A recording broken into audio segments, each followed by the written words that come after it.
Buenas noches. Bienvenidos a nuestra conferencia. El título del tema para esta noche es ¿A dónde van los muertos? Pero antes de comenzar, queremos tener una palabra de oración para pedir que Dios abra nuestro entendimiento y nuestros corazones para recibir el mensaje. Así que les invito a inclinar sus rostros con reverencia y vamos a orar. Nuestro Padre, nuestro Dios, gracias te damos por este maravilloso día que nos has concedido. Gracias porque podemos reunirnos en este lugar cómodo para abrir tu santo libro. Pedimos la presencia de tu Santo Espíritu en este lugar. Abre mentes y corazones para que podamos comprender y recibir el mensaje de verdad. Gracias te damos por escuchar nuestra oración, porque te lo imploramos en el nombre precioso de Cristo nuestro Salvador. Amén. En nuestro tema de hoy, en realidad vamos a estudiar 3 doctrinas de la Biblia. Porque estas 3 doctrinas están estrechamente conectadas, interrelacionadas. Vamos a estudiar en cuanto al concepto bíblico del juicio, en cuanto a la segunda venida de Jesús y en cuanto a lo que ocurre cuando una persona muere. Ahora, hay diferentes conceptos en cuanto a lo que sucede con una persona cuando muere. Los materialistas, los ateos, dicen que sencillamente cuando una persona muere, vuelve a la tierra, se desintegra y se terminó todo. La mayoría de los cristianos hoy en día creen que cuando una persona muere, el cuerpo vuelve al polvo, pero el alma, si la persona fue buena, va al cielo. Y si la persona fue mala, va al infierno. Y si la persona fue medio mala, al purgatorio. Y si no había llegado a la edad de la razón, al limbo. Pero lo que nos interesa a nosotros en nuestro estudio esta noche no es lo que piensan los ateos, ni lo que piensa la mayoría de los cristianos. Lo que nos interesa es lo que enseña la santa palabra de Dios. Esa es nuestra autoridad. Ahora, para entender qué pasa cuando una persona muere, es necesario primero comprender el origen de la vida. No podemos entender qué es la muerte sin entender cómo comenzó la vida. Así que les invito a ir conmigo en sus Biblias al libro de Génesis, el capítulo 2, y vamos a leer el versículo 7, a donde se describe el origen de la vida. Dice allí: entonces Jehová Dios formó al hombre del polvo de la tierra. Ahora, como mencionaba anteriormente, uno no puede formar nada de polvo, porque el polvo se desmorona. En realidad fue polvo mojado o barro de alfarero. Isaías 64 y el versículo 8 lo dice. Dice: ahora pues, Jehová, tú eres nuestro Padre, nosotros barro, y tú el que nos formaste. Así que obra de tus manos somos todos nosotros. Así que Dios formó al hombre del polvo de la tierra. Yo pregunto, ¿qué facultad del hombre está formada de polvo? Su cuerpo físico es lo que está compuesto de polvo. Y luego sigue diciendo el versículo: y sopló en su nariz. ¿Qué hacemos con la nariz? respiramos. Dice, y sopló en su nariz aliento o espíritu de vida, y el hombre llegó a ser un alma viviente, o como dicen otras versiones, un ser viviente. La facultad física del hombre es su cuerpo material, con todos sus sistemas y sus órganos. Es decir, Dios formó a Adán con un cuerpo absolutamente perfecto, con todos sus sistemas, circulatorio, respiratorio, etc. Y puso en ese cuerpo todos los diferentes órganos del cuerpo. Pero el problema es que después que Dios hizo el cuerpo con sus sistemas y con sus órganos, el cuerpo estaba sin vida. No dije que el cuerpo estaba muerto, porque no había muerte. El cuerpo estaba sin vida. Así que Dios dice que colocó en la nariz el aliento de vida, y cuando Dios hizo eso, ahora todos los sistemas del cuerpo comenzaron a funcionar. Y todos los órganos del cuerpo comenzaron a cumplir su función. Ahora, en la cabeza de ese primer ser y de todos sus descendientes, Dios colocó el cerebro, la capital del cuerpo. El cerebro es el que graba toda la información que entra por los 5 sentidos. Registra la información, la clasifica y la graba indeleblemente en ese órgano, el cerebro. Ahora, cuando Adán tomó su primer respiro, Adán no tenía biografía. Adán no tenía una identidad personal. No tenía, por así decirlo, una biografía, porque no existía antes. Así que Adán, ahora que recibe el aliento de vida, comienza a escribir su historia, comienza a escribir su biografía. ¿Creen ustedes que Adán era un personaje bastante distinto cuando murió de 930 años que el día que Dios lo creó? Muy distinto. Porque cuando Adán murió, tenía en su cerebro 930 años de biografía,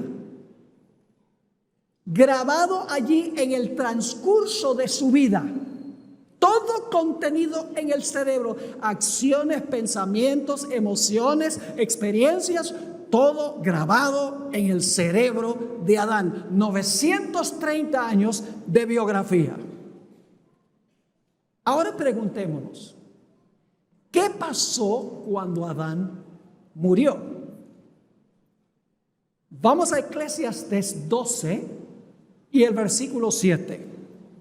Eclesiastés 12 y el versículo 7 nos habla del proceso contrario de la vida. Ahora vamos a ver qué dice la Biblia en cuanto a la muerte. Dice en Eclesiastés 12, 7, y el polvo, ¿qué cosa? Vuelva a la tierra como era, y el espíritu o el aliento, ¿qué? Vuelva a Dios que lo dio. Así que, ¿qué sucedió cuando Adán murió? Cuando Adán murió, expiró, dejó de respirar, ya no tenía el espíritu de vida, y todos los órganos dejaron de funcionar. Todos los sistemas dejaron de funcionar. Su cerebro cesó de escribir su biografía. Llegó el final de su vida. Lo que se había escrito es lo que existía. Ahora, la pregunta clave es, ¿qué sucedió con el cerebro de Adán? El cerebro es un órgano fisiológico, ¿están de acuerdo? Cuando Adán fue al sepulcro, ¿qué pasó con su cerebro? ¿El cerebro pensaba? ¿El cerebro razonaba? ¿El cerebro procesaba todo lo que entraba por los 5 sentidos? No. El cerebro dejó de funcionar, por lo tanto Adán ya no podía pensar. Su cuerpo y su cerebro fueron al polvo, es decir, se desintegraron. Vamos a leer algunos versículos de la Biblia que nos dicen lo que pasa con el cerebro de una persona cuando muere. El cerebro es un órgano físico. Vamos al Salmo 146 y vamos a leer los versículos 3 y 4. Salmo 146 y el versículo 3 y el versículo 4. No confiéis en los príncipes, ni en hijo de hombre, porque no hay en él salvación. Pues sale su ¿qué? Su aliento, ¿y qué? Vuelve a la tierra. En ese mismo día, de repente sabe todo. ¿Perecen qué? Sus pensamientos. Porque el cerebro dejó de qué? Dejó de funcionar. Ya no puede pensar. Noten Eclesiastés 9:5. Eclesiastés 9 y el versículo 5. Porque los que viven saben que han de morir. ¿De acuerdo? Nosotros sabemos que vamos a morir, al menos que estemos vivos cuando Cristo venga. Pero dice, los vivos saben que han de morir y los muertos todos saben. Dice no, pero los muertos ¿qué? Nada saben ni tienen más paga porque su memoria es puesta en olvido. ¿Cuánto piensa un muerto? Nada. Porque el cerebro, que es el órgano pensante que procesa lo que entra por los 5 sentidos, regresó al polvo y en el transcurso del tiempo se desintegra con el resto del cuerpo. Leamos un texto más ahí mismo en Eclesiastés 9 y el versículo 10.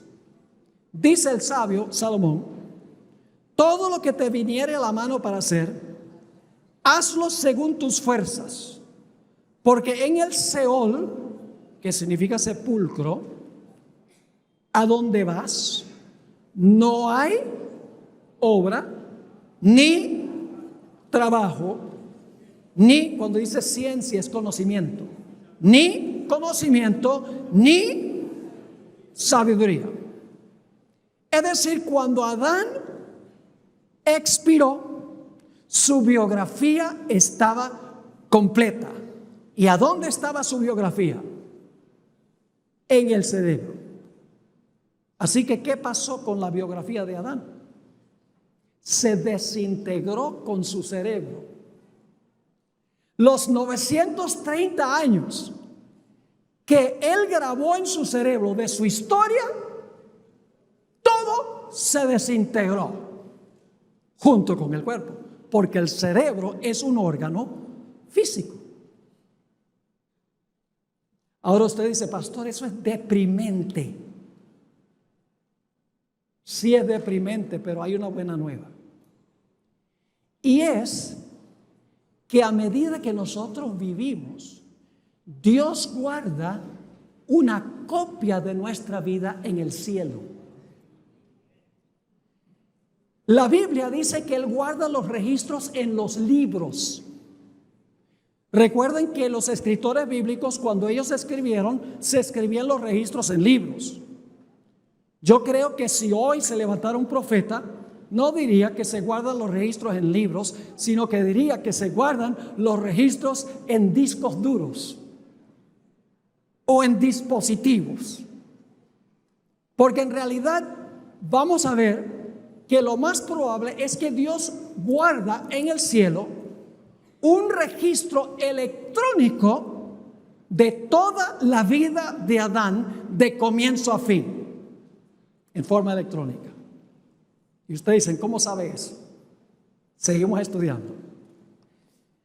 La Biblia dice que Dios guarda la biografía completa de una persona en los libros celestiales. Es decir, los 930 años de la vida de Adán se desintegraron en el sepulcro, pero Dios guardó una copia exacta en los registros celestiales. ¿Dónde dice la Biblia eso? Vamos a leer ahora algunos versículos de lo que Dios registra en los libros, plural, libros. ¿Qué es lo que está en los libros? Vamos a 2 de Corintios 5 y el versículo 10. 2 de Corintios 5 y el versículo 10. Porque es necesario que todos nosotros comparezcamos ante el tribunal de Cristo. ¿Cuántos tienen que comparecer ante el tribunal de Cristo? Todos. ¿Con qué propósito? Para que cada uno reciba según lo que haya hecho mientras estaba en el cuerpo, es decir, mientras estaba funcionando su organismo físico, sea bueno o sea malo. Ahora, si nosotros tenemos que comparecer ante el tribunal de Cristo y dar cuenta por lo que hicimos, ¿Dios guarda un registro de lo que hicimos? Lógico que sí. Note lo que dice Mateo 12, 36 y 37. No solamente guarda Dios un registro de nuestras acciones, de nuestras obras. En Mateo 12, 36 dice, está hablando Jesús, mas yo os digo que de toda palabra ociosa que hablen los hombres, de ella darán cuenta en el día del juicio. Porque por tus palabras serás justificado y por tus palabras serás condenado. ¿Guarda Dios un registro de nuestras palabras? Sí, tendremos que rendir cuenta por nuestras palabras, según dijo el mismo Jesús. Así que Dios debe guardar un registro de las palabras. Guarda un registro de las acciones de nuestra vida. ¿Creen que Dios también guarda un registro de nuestros secretos? Sí. Note lo que dice Eclesiastés 12 y el versículo 12, 13 y 14. Eclesiastés 12, 13 y 14. Un texto muy bien conocido. El fin de todo el discurso oído es este: teme a Dios y guarda sus mandamientos, porque esto es el todo del hombre. Porque Dios traerá toda obra a juicio, y ahora escuchen, juntamente con toda cosa que encubierta, sea buena o sea mala. ¿Guarda Dios un registro de nuestros secretos? ¿Guarda un registro de nuestras palabras? ¿Guarda un registro de nuestras obras o de nuestras acciones? Sí, Dios tiene en el cielo una biografía completa de nuestra vida. Los ángeles ahorita están bien ocupados registrando cada pensamiento, cada acción, cada palabra, cada emoción. Una biografía completa que Dios guarda en el cielo. Noten Daniel 7, 9 y 10. Nuevamente los libros. En los libros está la biografía que Dios guarda en el cielo. Daniel 7, 9 y 10. Estuve mirando hasta que fueron puestos tronos y se sentó un anciano de días. ¿Quién es el anciano de días? Dios el Padre, muy bien. Cuyo vestido era blanco como la nieve y el pelo de su cabeza como lana limpia.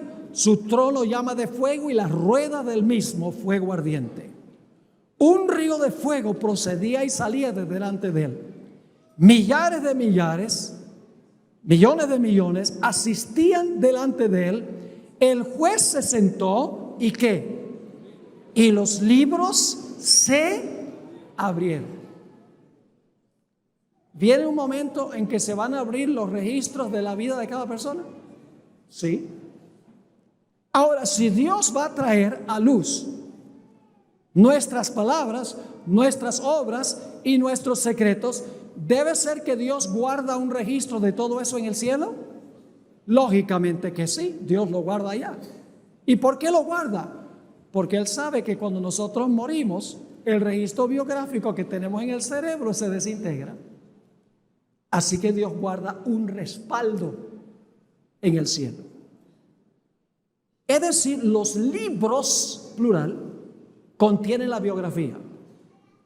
Pero la Biblia también habla del libro en singular. ¿Qué es lo que contiene el libro singular? Vamos a leer algunos versículos. Filipenses 4 y el versículo 3. Filipenses el capítulo 4 y el versículo 3. Aquí el apóstol Pablo está hablando de algunos de sus colaboradores en la predicación del evangelio. Y escribió lo siguiente: asimismo te ruego, también a ti, compañero fiel, que ayudes a estas que combatieron juntamente conmigo en el evangelio, con Clemente también, y los demás colaboradores míos, cuyos ¿qué? Nombres están escritos en el libro de la vida. ¿Qué contiene el libro? Nombres. Noten Apocalipsis 3:5. Apocalipsis 3 y el versículo 5. Este es un versículo muy bien conocido. Dice: el que venciere será vestido de vestiduras blancas, y no borraré su ¿qué? Su nombre del libro de la vida, y confesaré su nombre delante de mi Padre y delante de sus ángeles. ¿Qué contiene el libro singular? Nombres. Noten Apocalipsis 13:8. Apocalipsis 13 y el versículo 8. Está hablando de los que al final de la historia adoran a la bestia. Dice allí: y la adoraron todos los moradores de la tierra, cuyos nombres no están escritos en el libro de la vida del Cordero, que fue inmolado desde el principio del mundo. Nuevamente, el libro contiene ¿qué? Nombres. Vamos a Éxodo 32. El Antiguo Testamento concuerda con esto. Éxodo 32 y el versículo 31 al 33. Dice allí: entonces volvió Moisés a Jehová y dijo: te ruego pues, este pueblo ha cometido un grave pecado, porque acaban de adorar al becerro de oro, practicaron la idolatría. Y luego Moisés dice: porque se hicieron dioses de oro. Y luego hace una petición: que perdones ahora su pecado, y si no, ráeme ahora de tu libro que has escrito. Quita mi nombre si tú no puedes salvar al pueblo. Nuevamente, ¿qué es lo que contiene el libro? Nombres. ¿Qué contienen los libros? La biografía que la persona desarrolló en vida, que Dios guarda en el cielo, que Dios archiva, podríamos decir, en el cielo. Un texto más sobre el libro. Daniel 12 y el versículo 1. Daniel 12 y el versículo 1. Está hablando de la conclusión de la gran tribulación final. Y dice: en aquel tiempo se levantará Miguel, el gran príncipe que está de parte de los hijos de tu pueblo, y será tiempo de angustia, cual nunca fue desde que hubo gente hasta entonces. Pero en aquel tiempo será libertado tu pueblo, todos los que se hayan escritos en el libro. ¿Qué contienen los libros? La biografía, toda la vida de la persona. ¿Qué contiene el libro? Los nombres. Después le voy a explicar cómo se relacionan los libros con el libro. Pero ahora consideremos algunos detalles en cuanto al juicio. Punto número 1. Ya leímos esto en 2 Corintios 5:10. ¿Cuántos tendremos que comparecer ante el gran tribunal de Cristo? Vamos a leer ese versículo de nuevo. Porque es necesario que todos nosotros, el apóstol Pablo también, todos nosotros, dice él, eso lo incluye a él. Porque es necesario que todos nosotros comparezcamos ante el tribunal de Cristo, para que cada uno reciba según lo que haya hecho mientras estaba en el cuerpo, sea bueno o sea malo. Ahora, ¿a dónde es que vamos a comparecer ante el gran tribunal de Cristo? ¿En la tierra o en el cielo? ¿A dónde se hace ese juicio?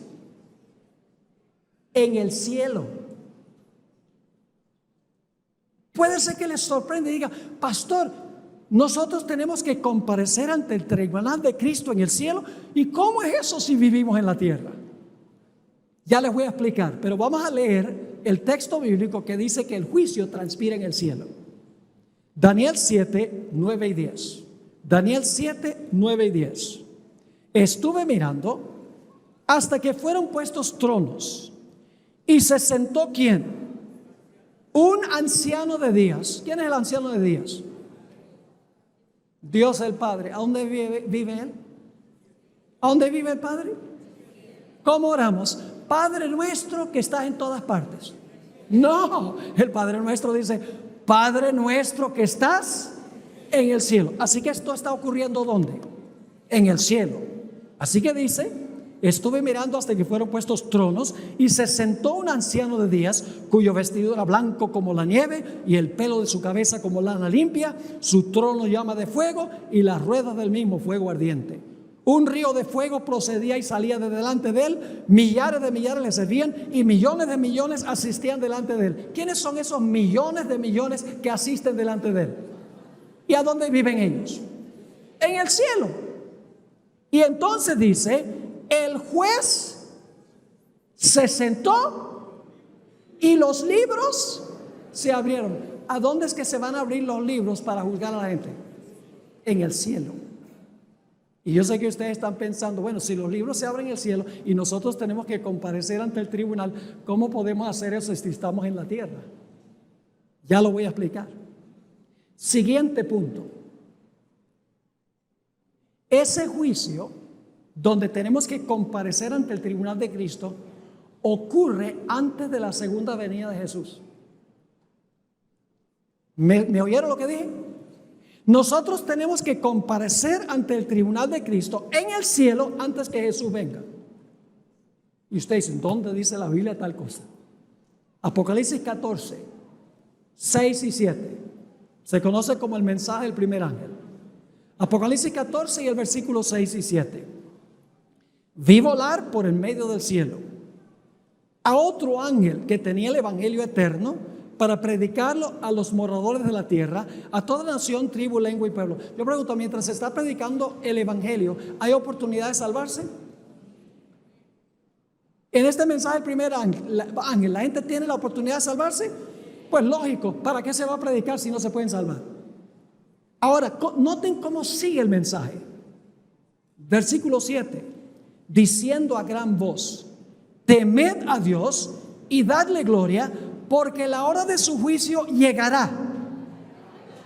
No, dice la hora de su juicio ha llegado. Yo pregunto, ¿el juicio transpira mientras se está predicando el evangelio?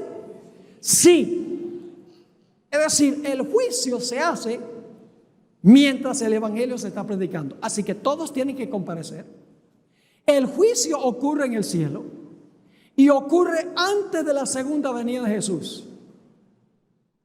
Ahora escucha lo que voy a decir. La vasta mayoría de las iglesias en el mundo no entiende lo que estamos estudiando esta noche. Porque ellos creen que el juicio ocurre cuando una persona se muere. Porque si una persona se va al cielo cuando se murió, ya fue juzgado. Si va al infierno, ya fue juzgado cuando se murió. Y algunas iglesias, muchas de ellas creen que la persona va a ser juzgada cuando Cristo venga por segunda vez.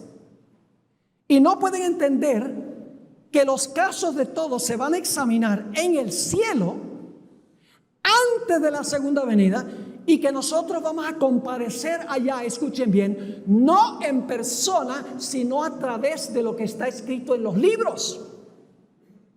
¿Están conmigo o no están conmigo?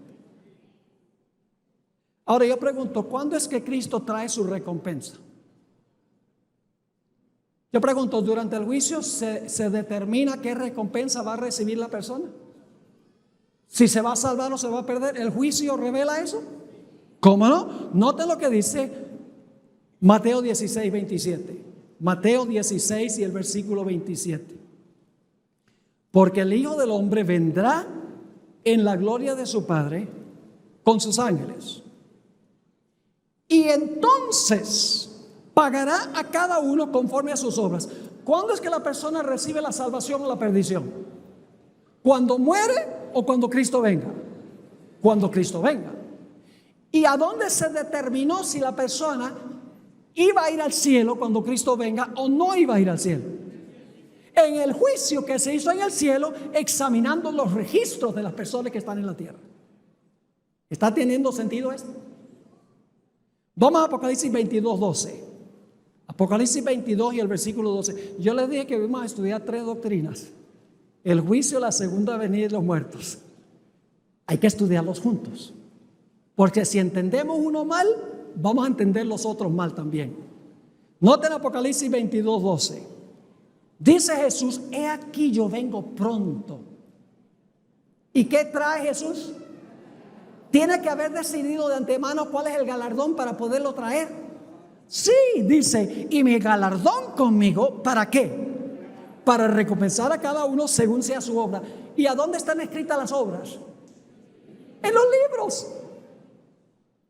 Un pasaje más. Primera de Tesalonicenses 4 y el versículo 15 al 17. Esto nos dice claramente cuándo la gente va a ir al cielo. No es cuando se muere. La Biblia es clara en cuanto a eso. Nota lo que dice 1 Tesalonicenses 4 y el versículo 15 al 17. Hablando de la segunda venida: por lo cual os decimos esto en palabra del Señor, que nosotros que vivimos, que habremos quedado hasta la venida del Señor, no precederemos a los que durmieron. Es decir, los vivos no van a ir al cielo antes que los que murieron. Versículo 16: porque el Señor mismo, con voz de mando, con voz de arcángel y con trompeta de Dios, descenderá del cielo. ¿Quién es el Señor mismo aquí? Que va a descender del cielo con voz de mando y con trompeta de Dios y la voz del arcángel. ¿Quién es? Jesús. ¿Y qué va a pasar cuando venga? Los muertos en Cristo resucitarán primero. Luego nosotros, los que vivimos, los que hayamos quedado, es decir, los que van a estar vivos cuando Cristo venga, seremos ¿qué? Arrebatados juntamente con ellos, es decir, los que murieron y resucitaron, con ellos en las nubes para recibir al Señor en el aire, y así estaremos siempre con el Señor. ¿Cuándo es que Cristo se va a llevar a los fieles vivos y a los fieles que murieron y resucitaron? No cuando mueren, sino cuando Jesús venga. Así que la gente dice, en un funeral dice: doña Julia está disfrutando allá en la presencia del Señor. Miren, si los familiares que murieron van al cielo cuando se mueren, lo que debemos hacer no tener un funeral, sino tener una fiesta. Porque ya no tienen que estar en esta tierra de sufrimiento y clamor y dolor. Hay que hacer una fiesta. Está en el cielo disfrutando de la gloria. ¿Para qué llorar si pensamos que están en el cielo? La Biblia nunca enseña que la gente va directo al cielo cuando se muere. ¿Vamos bien? Ahora volvamos al caso de Adán. Quiero leerles una cita que se encuentra en ese maravilloso libro, El conflicto de los siglos. Página 537. A medida que los libros de registro se van abriendo en el juicio, las vidas de todos los que hayan creído en Jesús pasan ante Dios para ser examinadas por Él. Empezando con los que vivieron primero en la tierra. ¿Quién sería el que vivió primero en la tierra? Adán. Comenzándolo con los que vivieron primero en la tierra, nuestro abogado presenta los casos de cada generación sucesiva, es decir, se hace en orden cronológico. Gracias a Dios que no en orden alfabético, porque mi apellido empieza por B. Así que dice, nuestro abogado presenta los casos de cada generación sucesiva Y termina con ¿quiénes? Los últimos en ser juzgados son los que van a estar vivos y van a pasar por lo que la Biblia llama el tiempo de angustia. Ahora, no tengo tiempo de comprobar esto, pero ese juicio celestial comenzó en el año 1844. Ese es un tema para otro tiempo. Si quieren pueden ir a nuestra página de nuestro ministerio. Escribí un manual que se llama La razón de nuestro existir, a donde analizo el asunto de la fecha cuando comenzó el juicio celestial. Ahora yo pregunto, ¿a dónde estaba Adán, el primero en ser juzgado, en 1844? Muerto y desintegrado. ¿De acuerdo? Vamos a Juan 5, 28 y 29. Juan 5, 28 y 29. Aquí Jesús dice a dónde va la gente cuando se muere. ¿A dónde estaba Adán cuando comenzó el juicio? Dice, no os maravilléis de esto, porque vendrá la hora cuando todos los que están ¿dónde? En los sepulcros oirán su voz. Y los que hicieron lo bueno saldrán a resurrección de vida, mas los que hicieron lo malo a resurrección de condenación. ¿Cuándo es que son condenados los impíos? ¿Cuando mueren o cuando Cristo venga? Cuando Cristo venga. ¿Cuándo es que los justos reciben su recompensa? ¿Cuando mueren o cuando Cristo venga? Cuando Cristo venga. La Biblia es muy clara en cuanto a eso.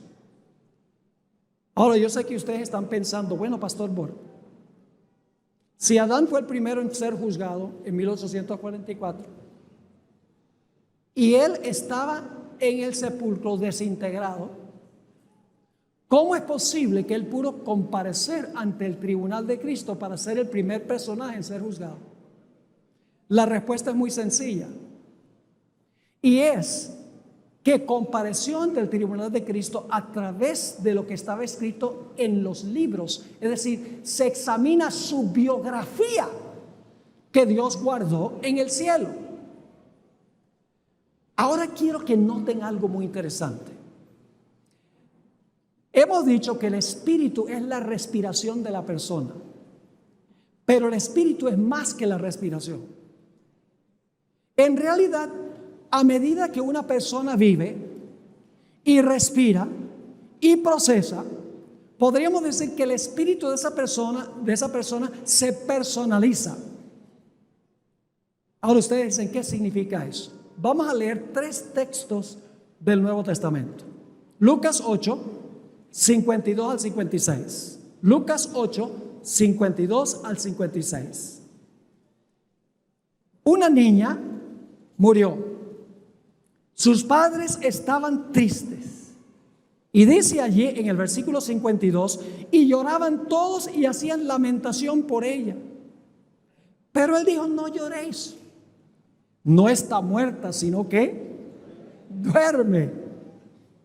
Y se burlaban de él sabiendo que estaba muerta. Mas él, tomándola de la mano, clamó diciendo, muchacha, levántate. Ahora a veces me fallan los ojos cuando leo, así que me corrigen si leo mal. Entonces el espíritu volvió. No, su espíritu volvió. No el espíritu, su espíritu volvió. E inmediatamente se levantó y él mandó que se le diese de comer. Cuando se murió con hambre. ¿Qué le fue devuelto a esta niña? Su identidad personal, que Dios había guardado ¿dónde? En los libros celestiales. Yo pregunto, ¿reconoció a sus padres? ¿Sabía que había estado enferma? ¿Cómo no? Empezó a donde dejó cuando murió. Vamos a otro texto. El martirio de Esteban. Hechos 7, 57 al 60. Hechos 7, 57 al 60. Aquí está describiendo la turba que apedreó a Esteban y dice lo siguiente. Entonces ellos, dando grandes voces, se taparon los oídos y arremetieron a una contra él y echándole fuera de la ciudad le apedrearon. Y los testigos pusieron sus ropas a los pies de un joven que se llamaba Saulo. A él volveremos más adelante. Y apedreaban a Esteban mientras él invocaba y decía: Señor Jesús, recibe el Espíritu. Mi espíritu, está diciendo él. Recibe mi espíritu. Y puesto de rodillas, clamó a gran voz: Señor, no les tomes en cuenta este pecado. Y habiendo dicho esto, durmió. Vamos al tercer ejemplo. Lucas 23, 46. Lucas el capítulo 23 y el versículo 46. Aquí está hablando de Jesús. Entonces Jesús, clamando a gran voz, dijo: Padre, en tus manos encomiendo el Espíritu. No. Jesús está diciendo: en tus manos encomiendo mi existencia. Encomiendo en tus manos quién soy yo. Porque Padre, tú has prometido que me vas a llamar del sepulcro al tercer día. Así que Jesús dice: en tus manos encomiendo mi espíritu. Y habiendo dicho esto, que expiró. Quiero leerles una cita de una escritora que explica todo este asunto. Nuestra identidad personal será preservada en la resurrección. ¿Vamos a recibir nuestra propia identidad en la resurrección? ¿Esteban Bor va a ser Esteban Bor? ¿Jorge Sánchez va a ser Jorge Sánchez? ¿O Jorge Sánchez va a ser Esteban Bor y Esteban Bor Jorge Sánchez? Dios lo libre a él.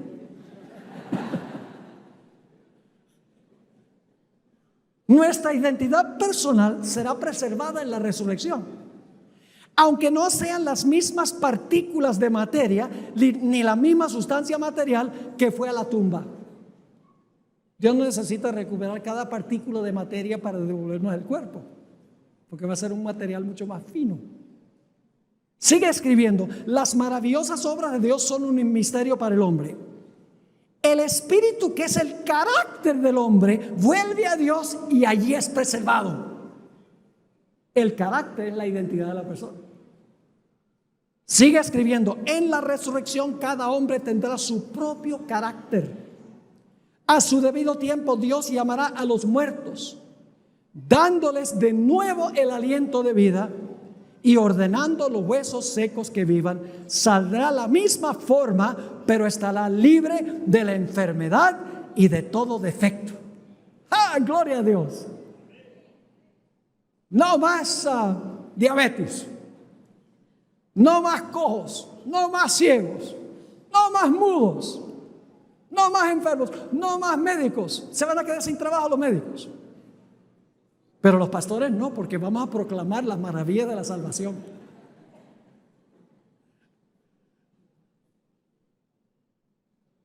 ¡Qué glorioso! Seremos lo que somos. ¿Qué le va a devolver Dios a Adán? Le va a devolver la identidad personal que él desarrolló durante los 930 años de su vida, que se desintegró en su cerebro, pero que Dios guardó en los libros celestiales, a través de los cuales Dios juzga a Adán cuando surge su nombre en el juicio. Ahora permítame mencionar a otro grupo de personas. Los justos van a resucitar justos. ¿Cómo van a resucitar los impíos? Quiero leerles otra cita del libro Conflicto de los Siglos. Es un libro que debe leer cada persona, no solo los adventistas, sino los no adventistas. Es un libro sobre lo que está pasando en el mundo hoy y lo que pronto va a ocurrir. Es como si uno estuviera leyendo los periódicos de hoy, pero fue escrito hace más de 120 años, el libro. Dice lo siguiente, hablando de los que van a estar fuera de la santa ciudad después de los 1000 años. Allí hay reyes y generales que conquistaron naciones, hombres valientes que nunca perdieron una batalla, guerreros soberbios y ambiciosos cuya venida hacía temblar reinos. La muerte no los cambió. Al salir de la tumba, escuchen esto, reasumen el curso de sus pensamientos en el punto mismo en que lo dejaran.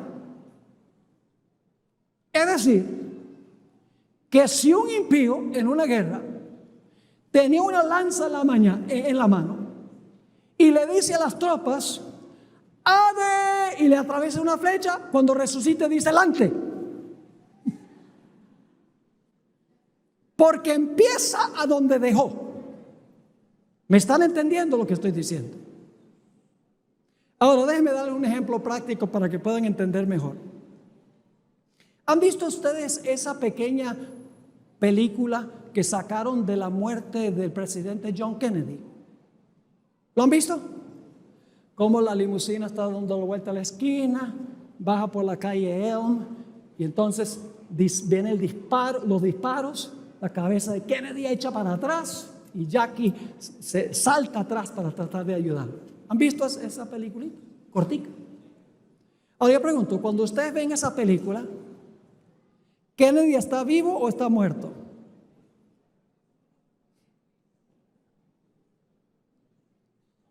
En la película está vivo, pero están viendo la película después de muerto. Escuchen esto.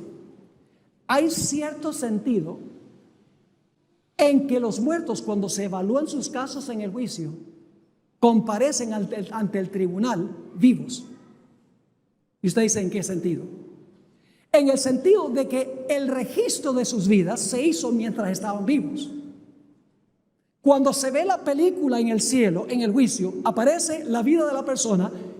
Eso se grabó mientras la persona estaba viva, pero se está evaluando después que la persona ¿qué? Después que la persona murió. Ahora, algunos de ustedes están pensando, pastor, hay algunas cosas que yo no quiero que Dios me devuelva. ¿Cuántos aquí tienen cosas en su biografía que les gustaría que cuando Cristo venga no les devuelva esas partes de la biografía? Levante la mano. Los que no levantaron la mano ya tienen el primer registro ahí. Porque están mintiendo. Todos tenemos un registro lóbrego del pecado. Entonces, ¿cómo podemos pasar el juicio? ¿Qué va a pasar con todos esos registros que están allí? Les voy a dar una ilustración para que recuerden todo lo que hemos estudiado esta noche.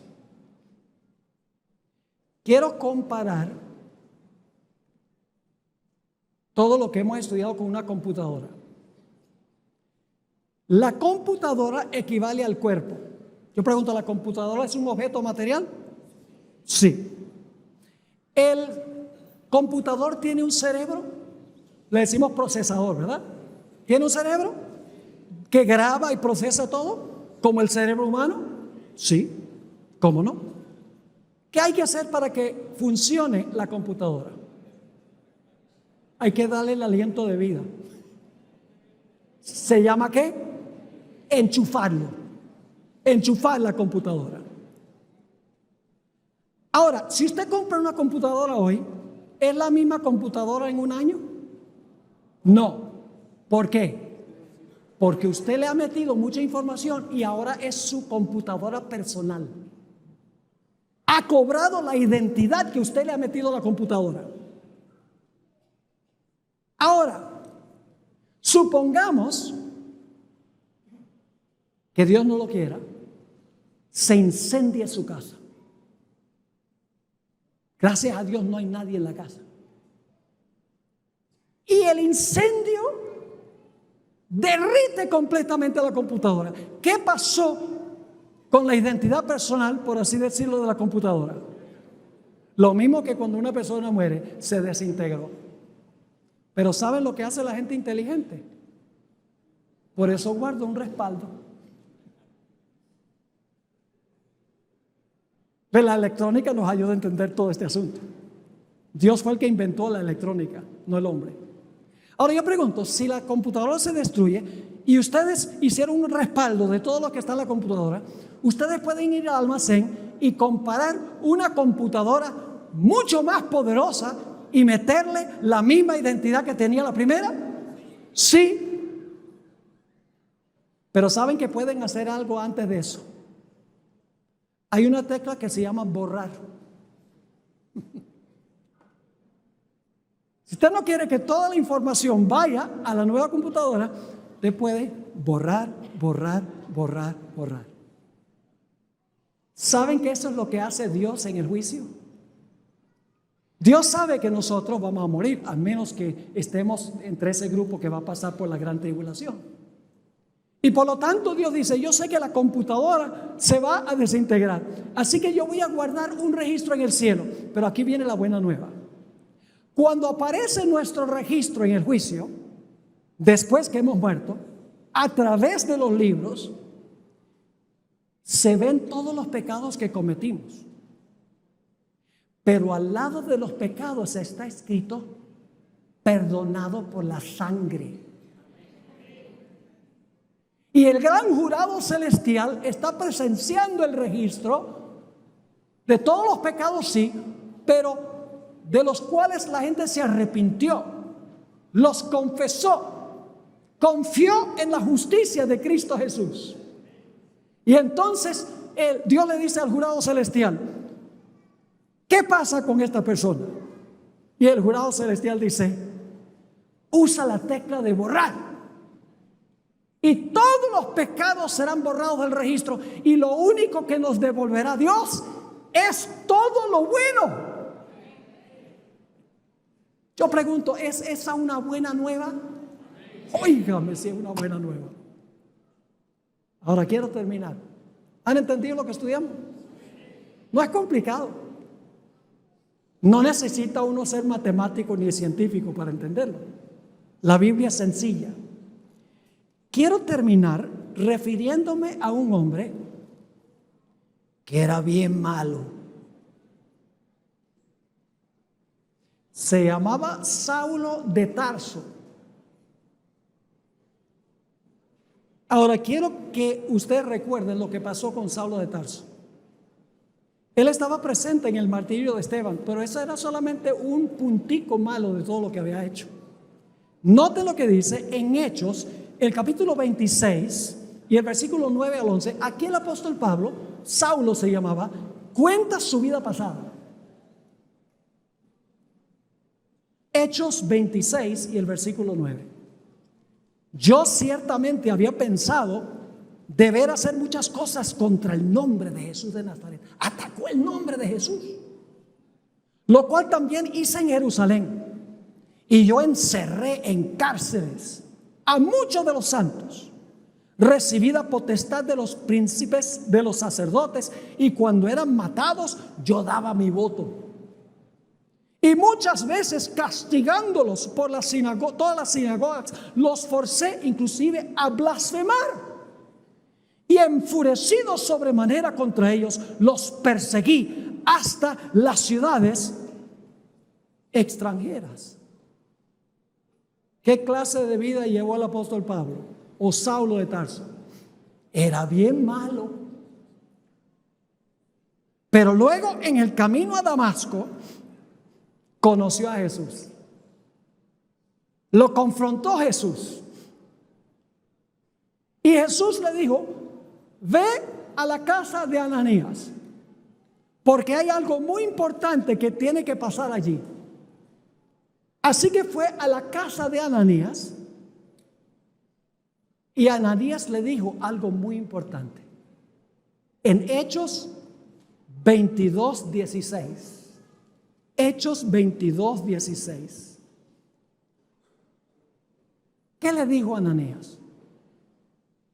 A Saulo, por todos los pecados y la maldad que había en su vida. ¿Qué le dijo? ¿Cómo podía limpiar eso?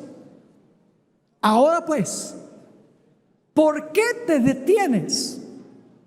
Le dice Ananías a Saulo. ¿Por qué estás titubeando? ¿Por qué te detienes? Levántate y ¿qué? Y bautízate. ¿Y qué hace el bautismo? Y lava tus pecados invocando su nombre. ¿Qué pasó con toda la lóbrega historia de Saulo de Tarso cuando se encontró con Jesús y se bautizó, lavando todo su pasado lóbrego y terrible? ¿Qué pasó? Todo su pasado Dios lo perdonó. Por eso Pedro dijo en el día del Pentecostés a 3,000 personas: arrepiéntanse y bautícense para recibir perdón de los pecados y recibiréis el don del Espíritu Santo. Es en el bautismo que se borró todo el registro terrible de Saulo de Tarso. Se colocó perdón al lado de todos esos pecados. ¡Qué glorioso! Y yo no creo que haya nadie aquí tan malo como fue Saulo. Y Cristo puede hacer lo mismo por ti que lo que hizo por Saulo. ¿Saben lo que yo quiero ver algún día? Yo quiero ver el encuentro entre Saulo y Esteban. Yo pregunto, ¿Saulo se va a salvar? Sí, pueden leer, no tenemos tiempo, pero en 2 de Timoteo 4, 6 al 8, él dice que Jesús le ha preparado una corona y a todos los que aman su venida. Saulo se va a salvar. ¿Se va a salvar Esteban? Sí, digo, en tus manos encomiendo mi espíritu. Los dos se van a salvar. Ahora imagínense, me emociona nada más contar esto. Esteban no sabe que Saulo se convirtió. Así que ahora la Nueva Jerusalén viene caminando de una dirección, Saulo de Tarso, y de la otra dirección viene Esteban.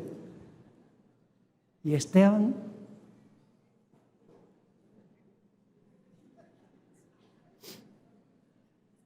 ¿Saulo?